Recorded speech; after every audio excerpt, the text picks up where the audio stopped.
Pada video ini, kami akan membahas tentang menciptakan peluang menghapus kemiskinan melalui social entrepreneurship di era ekonomi kreatif. Yang kita ketahui, kemiskinan masih menjadi masalah besar di Indonesia, dan kami ingin menunjukkan bagaimana social entrepreneurship bisa menjadi solusi yang bukan hanya membantu ekonomi masyarakat, tapi juga memberdayakan mereka untuk mandiri. Semoga penjelasan dalam video ini bisa menambah wawasan dan bermanfaat untuk kita semua. Nah, apa sih arti dari kemiskinan? Jadi, kemiskinan itu sebenarnya adalah kondisi ketika seseorang atau sebuah keluarga tidak mampu memenuhi kebutuhan hidup yang paling dasar. Misalnya, kebutuhan untuk makan yang cukup, tempat tinggal yang layak, atau pendapatan yang memadai untuk menjalani kehidupan sehari-hari.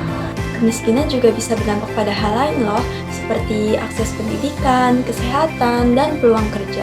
Jadi singkatnya, kemiskinan bukan hanya kurangnya uang, tapi juga kurangnya kesempatan untuk hidup dengan layak. Saya Zira Gilardiani, selanjutnya saya akan menjelaskan apa itu social entrepreneurship.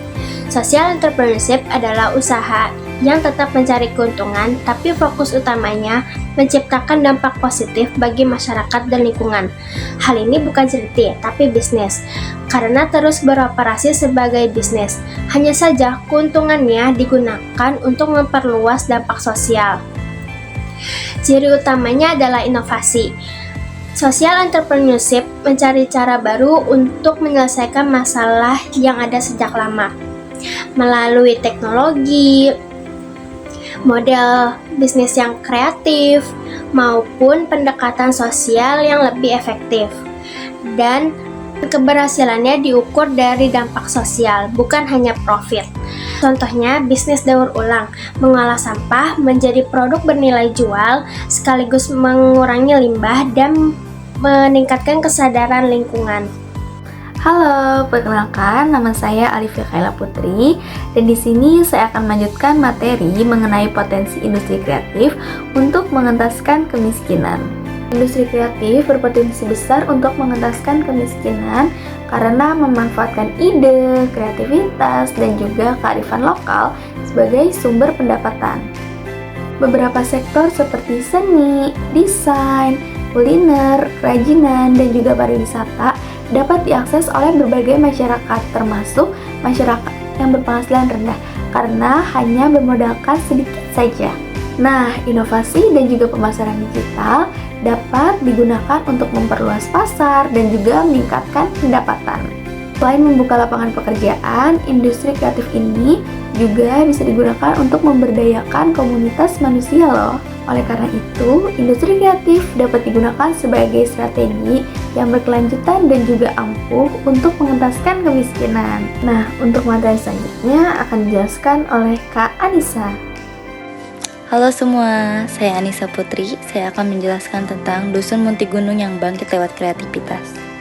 Munti Gunung sebenarnya punya alam yang sangat indah dan berpotensi besar untuk wisata.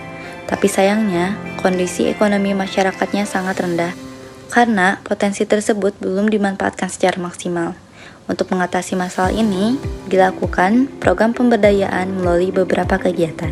Pertama, membentuk komunitas social entrepreneurship sebagai wadah bagi warga untuk belajar dan berusaha. Kedua, sosialisasi dan pelatihan, mulai dari pengemasan produk kreatif, pemasaran produk, hingga pemanfaatan potensi lokal. Yang ketiga, pengembangan desa wisata seperti hiking track, area camping, dan paket wisata. Hasilnya, sekarang sudah terbentuk komunitas kreatif dan desa wisata yang membantu membuka peluang kerja dan membantu ekonomi masyarakat. Intinya, Munti Gunung mulai bangkit lewat kreativitas, kerjasama, dan pemanfaatan potensi alam yang mereka miliki. Assalamualaikum warahmatullahi wabarakatuh. Perkenalkan, nama saya Citra Hanifah. Pada pembahasan sebelumnya, teman-teman saya telah membahas tentang social entrepreneurship terhadap pengentasan kemiskinan. Kali ini, saya akan membahas tentang dampak social entrepreneurship terhadap pengentasan kemiskinan. Dampak yang pertama, kita dapat menciptakan lapangan pekerjaan. Dampak yang kedua, kita dapat memberikan peluang usaha bagi masyarakat miskin. Dampak yang ketiga, kita dapat mengoptimalkan potensi di sektor ekonomi kreatif.